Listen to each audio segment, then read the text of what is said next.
charm.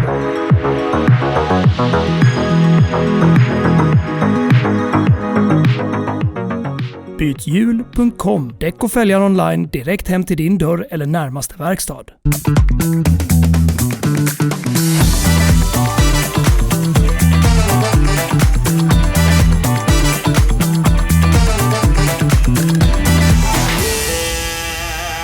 So third time is the charm. We're in lovely France, in Marseille. Just got out of town here. A little messy now in the morning traffic, but I like the ambience. About trafik närmar sig bakifrån. Oh, wow, that was rather special.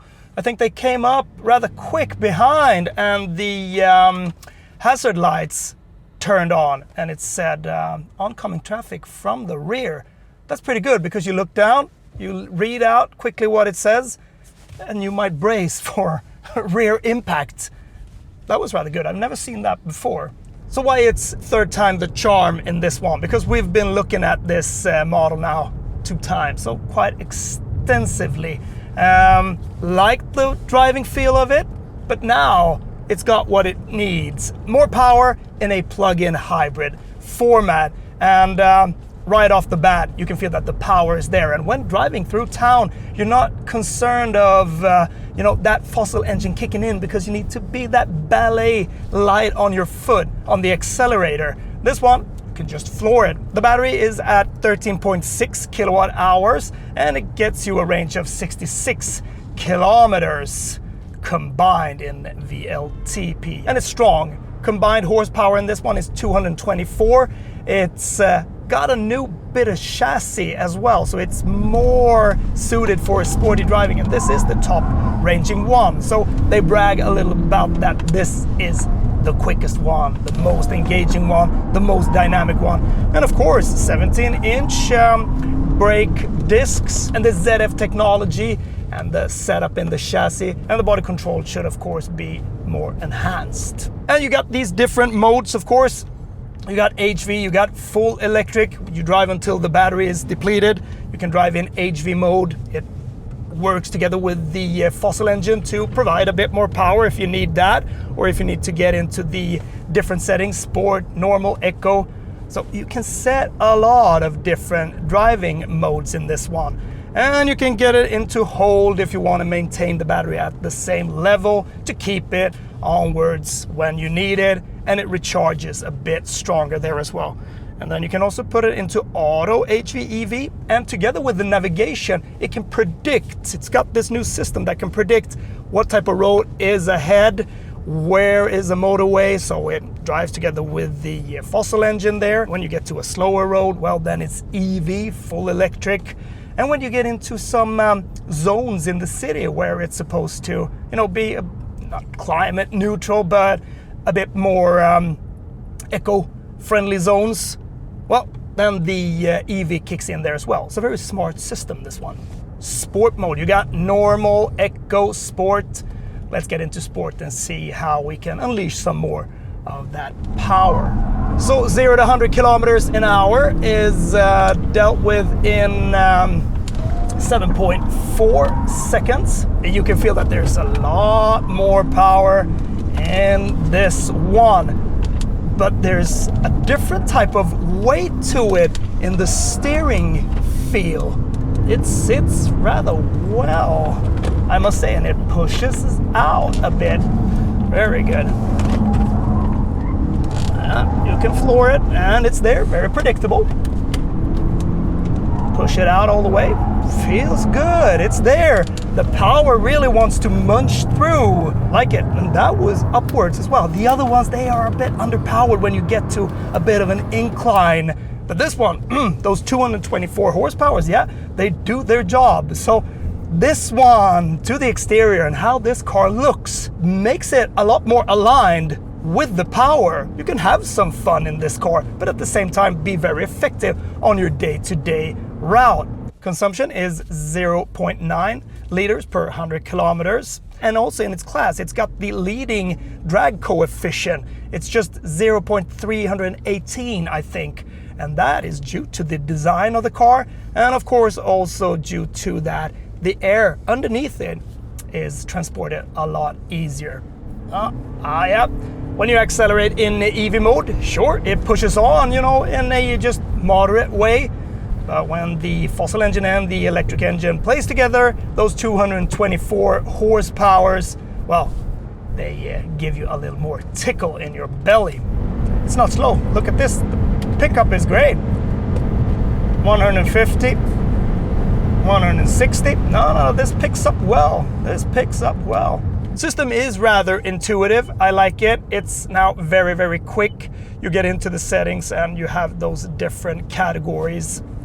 So you get around that after a while. In the beginning, it's a bit messy because there's so many small symbols that you want to get into. But you can adjust all of these safety features through the steering column here as well. The buttons on the steering wheel, little flimsy. The buttons here, they don't give you very good feedback, but they're okay. They're physical. We always talk about that. We like physical more than these touch buttons, but there's some touch buttons that are rather good as well. Induction charger, and the overall layout is great. I particularly like these seats, sporty seats in this version, but very embracing and well stuffed. You sit tucked in, really good, but they're not that sporty that you feel that they're a bit cumbersome after a while. They are more on the comfy side. And also the battery in this one has been placed under the driver and the passenger. And then you got this almost like a one pedal drive. You put it into B and it gets very, very strong in its regenerative feel. It's almost like we brake downhill here. So that B is very good if you want to recharge your battery a bit more. But a very smooth ride, and the feeling here just feels sporty. You get in here and you get happy. We said that before, but I like the materials, I like the design. Everything is very clear. Very good big display here, which is crystal clear in its graphic, and it's very quick now. It almost feels like it's get quicker and quicker every time you sit in this car. So I think it's rather optimized for the market right now. A little cluttery here in the cluster. You can rearrange it a bit how you want it to look. Speedometer, you got the eco and the power cluster on the left, and a lot of text here and there. And of course a lot of warning symbols that pops up because it has so many safety features, this car. Let's just floor it a little here. It's got a lot more power than the other ones, of course. Let's just hit the brakes, be prepared. Oh, there's a lot more grip in these new brakes. You can feel that. Those 17-inch discs, they snap on very quick. But then when you drive in a sporty mode, well, then you want to modulate the brake. But I think that there is no gap between that regenerative feel and where that initial brake feel comes in. So that feels very good as well. And the brakes and the steering, that sums up every car in some way, even if it's underpowered or overpowered or just medium powered. But in this one, it makes you feel even more engaged. So that's 0 to 100 kilometers an hour in 7.4 seconds. Yep, you can feel that. It's strong and it's fast. The top speed is 180 kilometers an hour, and that's the same as in the other models. So I think it's being restrained there, because this one, I think it could push 200 kilometers an hour easily.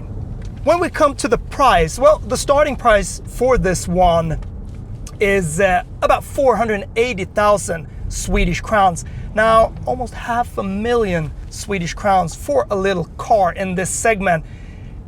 It's rather expensive. The most expensive one starts from 580,000 Swedish crowns. And you're up in the territory of getting a real good sports car for 600,000 Swedish crowns, depending on what you want. But sure, this is a very popular model. The CHR, since it was launched, it has sold 900,000 in Europe. So sure, it is popular, but it's not like it's become an icon that you can set that very high price on, because sure, it looks rather good, but maybe the price also, if you can afford it and you want to buy this one, makes it a little special. So it's a combination of getting a good quality car like a Toyota, because you don't need to argue about Toyota quality. Basically, good quality. That's just what we know throughout history. That's why it needs to be good, but it's fully packed. You can add on some stuff and then it becomes a little more expensive. But a cheeky little car that now comes in a plug-in hybrid version with this extra power, and it makes the car a bit more lively, and it lines up with the look of it, because I always thought that maybe this could really suit up in a power GR version. I mean a pure GR version with four-wheel drive. That would look really cool in a small crossover format.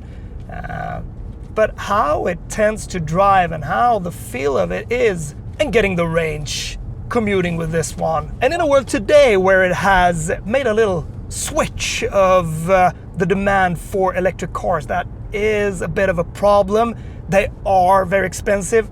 Companies, they don't make money often on these electric ones. So Toyota, they've just bulldozed through, and they're smart and confident about this strategy of having hybrid versions, plug-in hybrid versions, fuel cell cars, fully electric cars, the whole lineup, a car for every specific need.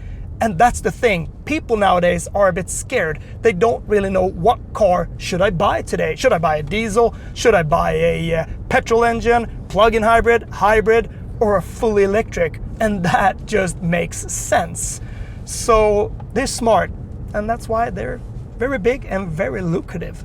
Out on the motorway, well, let's put it into normal or eco. But of course, plug-in hybrids on the motorway, not the best when you do long stretches.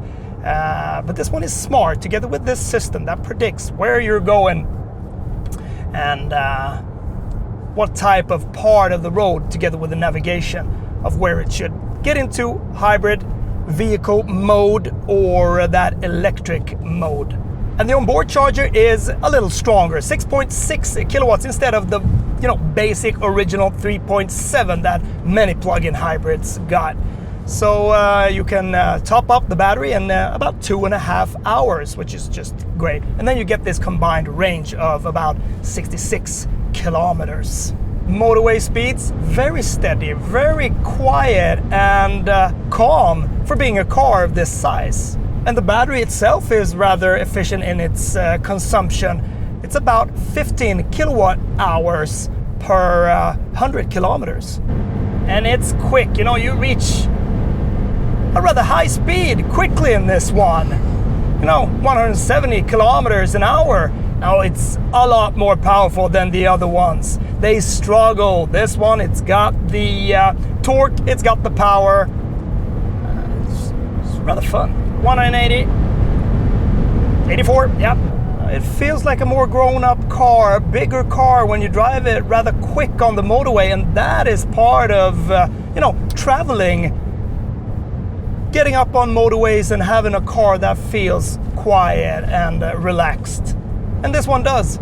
The only wind noise, as in the other ones that we talked about, is the side mirrors. That's it. We agree on this one that it has a sporty tone. When you push a car a bit harder, you get to the point of getting to know it. How does it react? Does it get stressed? Does it get out of hand? But this one, it doesn't get out of hand. And also when turning all the systems off, it works really well. Now we're in full eco mode, so let's see when the engine kicks in. I can push it to the bottom. Yep. It's first when you get down to not even kick down. Still on the battery, like it. And then we take the turn all the way out. We just drive in battery now. This is cool. Wow. So the battery alone provides 163 horsepower, so it's not sluggish. And you want a rather agile battery performance, of course, in a plug-in hybrid, because that's what you want to use the most. Both for, overtaking, maybe, or keeping up with city traffic, but at the same time being efficient and doing your daily commutes. Consecutive corners.